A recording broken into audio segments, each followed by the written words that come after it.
امام بخاری رحمہ اللہ تعالی نے فرمایا، اے ایمان والو، جب تم نماز کے لیے کھڑے ہو جاؤ تو پہلے وضو کرتے ہوئے اپنے چہروں اور اپنے ہاتھوں کو کونیوں تک دھو لو اور اپنے سروں کا مسح کرو۔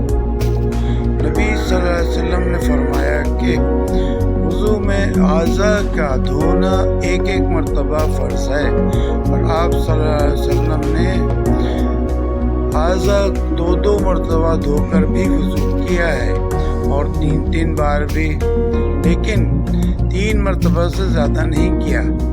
اور علماء نے وضو میں اسراف سے پانی حد سے زیادہ استعمال کرنے کو مکروہ کہا ہے کہ رسول کریم صلی اللہ علیہ وسلم سے فعل میں آگے بڑھ جائیں۔ صحیح بخاری 135۔